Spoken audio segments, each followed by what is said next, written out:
Hey folks, stay tuned. Today I'm going to be installing this extra outlet right over here, and let me tell you why.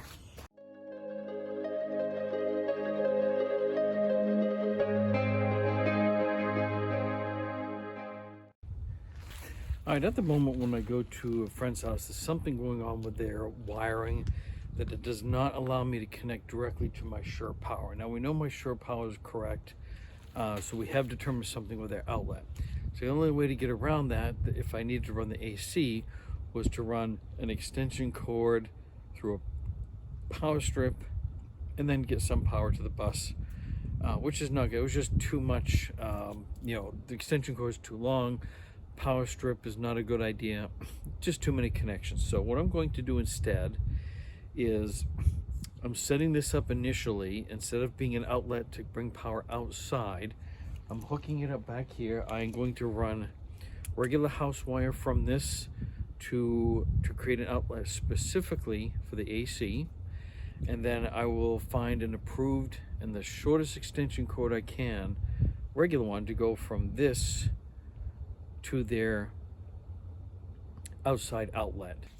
So the dual purpose I'm talking about this right here is, instead of changing the whole thing out so I can plug normal things into it, all I'll need to do is either find or make myself a female to female very short cord that will plug into this, because eventually the wiring inside I'd like to change over so this becomes an outside outlet, and I'll just modify it appropriately. So let me show you where I've marked and how I measured to make sure I get my right clearance. All right, so this is the mark I've ultimately made, because in behind here is the bathroom setup you may have seen in previous videos. Now, in order to determine that I'm not going through the there's a ridge that the seat's set on inside the bus. Now this Sure Power is already installed. I've checked inside to see where the placement is, and I measured from here down and then here across to this corner as my base point. All right, so my next step is to take, using this as my corner point for the other side, is to use this piece right here as a guideline to make sure I'm in and below this line right here. And that's pretty much easy to visualize. This is not going to take up as much space as the Sure Power connection. What I want to do is to mark this out. I'm going to get the approximate center, and I do want to drill a test hole to go all the way through. I've done all my measurements, but I really want to make sure that I'm not hitting anything, and I shouldn't. This will give me an idea of the placement where it's going to be inside in the bathroom. And I'll show you, I have really minor issues in there that really shouldn't be a problem to overcome. So I'm using a long drill bit because I want to go all the way through, and this needs to be smaller than the bit that I will be using when I create the actual hole that piece will fit in.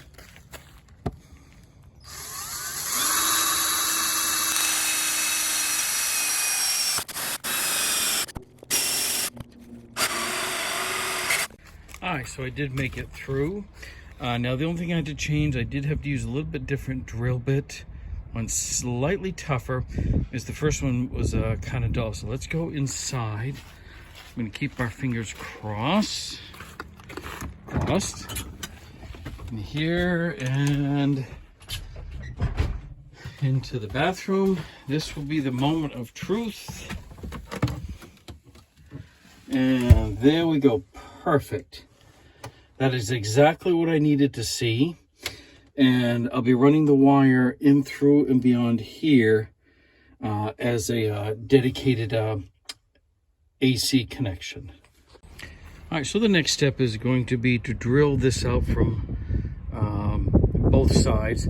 I have my center hole here, which will help me on this side. And not just that, but when I go on the inside, I do want to drill the wood from that side with this in order to keep it from splitting, and this will make it look nicer if I go in from the other side.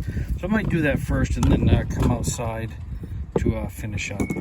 All right, it's a little hard to see. It's not done yet. I just wanted to show you what I am doing from the inside. Using that center mark as a guide, I have started using a hole saw to cut from this side, and it'll keep this panel from splitting and looking, bad trying to come and push from the other side. I'll finish this and then we will go on the outside. All right, so the inside section is ready. Now I just need to come in from the outside to finish that connection going through.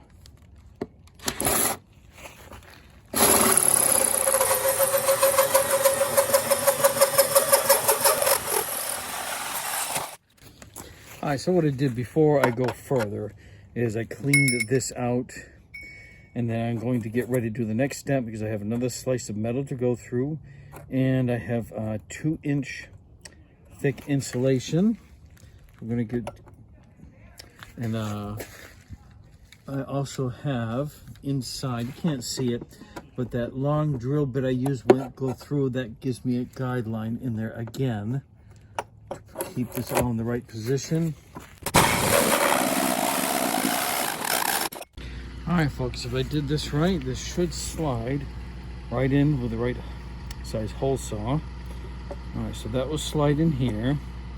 Now, this is not going to go all the way through.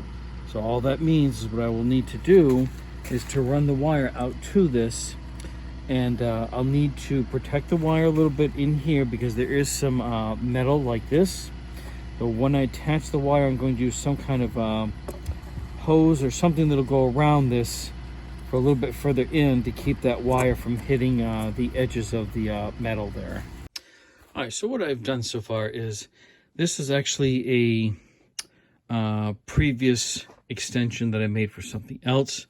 I have removed the 15 amp, I'm sorry, the this 20, I believe the 20 amp setup, because I actually put the wrong end on anyway.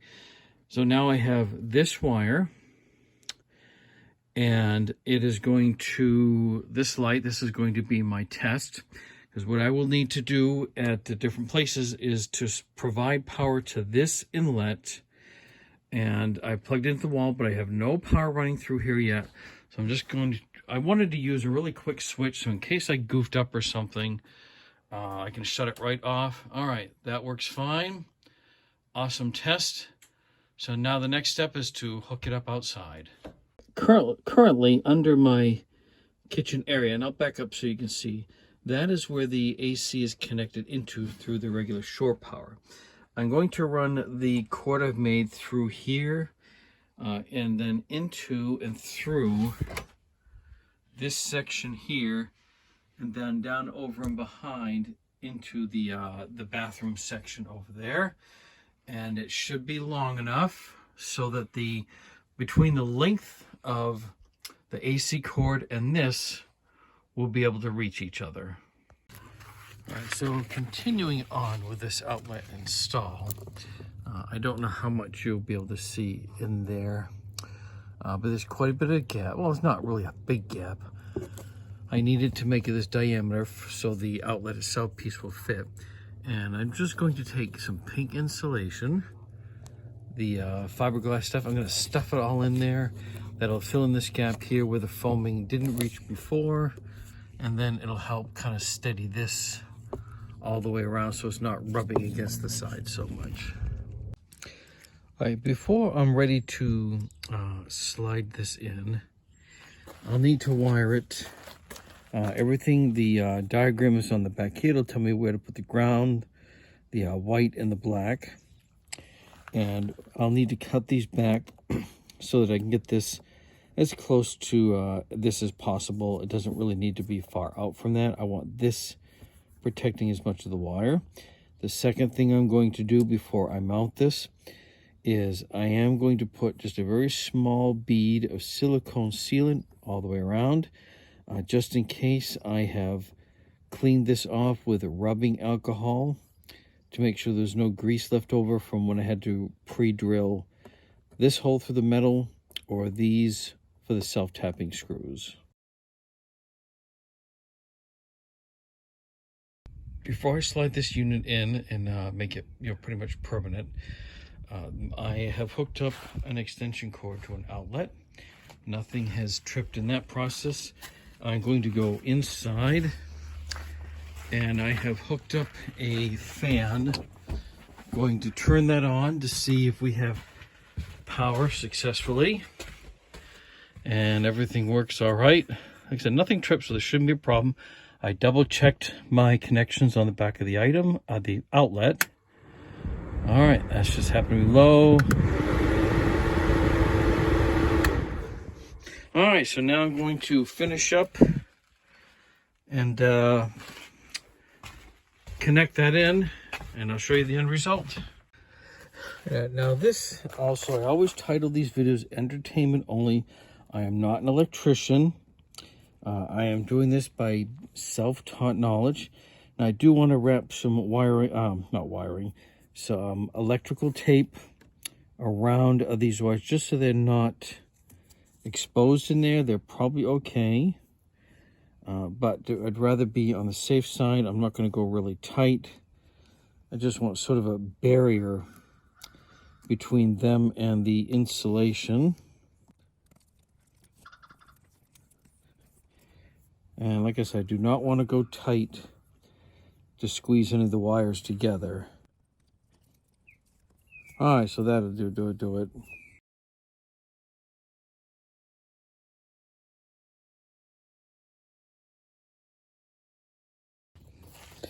I just need to line this up at the top. Slide this in like this.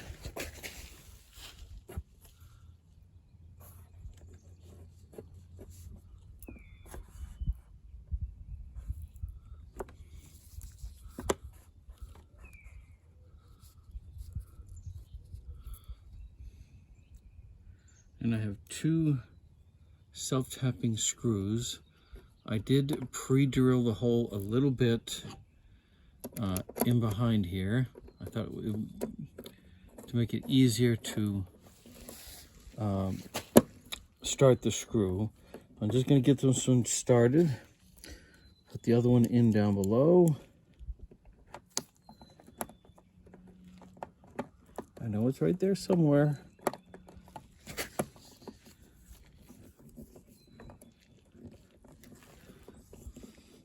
Just have to find it.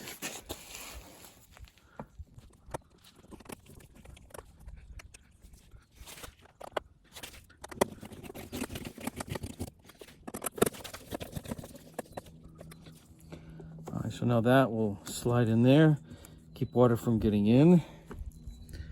And I might put a little bit more of a bead of silicone around here as well.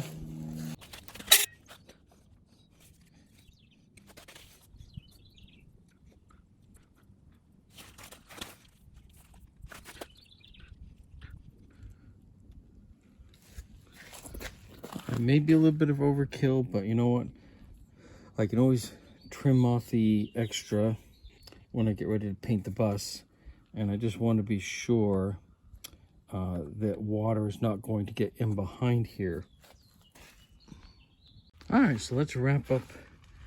This connection will be, if for some reason I have any issues with connecting Sure Power to an outlet, which I have in one location, but it kind of would have been helpful to have that kind of setup, or a backup, so to speak. So that will run in through, as you already saw, down in behind here in the bathroom, protected by a garden hose through that section, under the sink, down to here. And if need be, I now have, I don't have a lot of light. If need be, that actually you can see that comes in from behind there. It's all I needed to be was to long enough to connect to this cord, which goes up to the air conditioner, because that could be an issue where I'm headed to this fall. This also, however, if I don't need the air conditioner, I can plug in, which I'm always a little reluctant to. I try to be careful. Is a power strip. If I have a couple things, like usually I'll have my laptop, my iPad hooked up, things like that.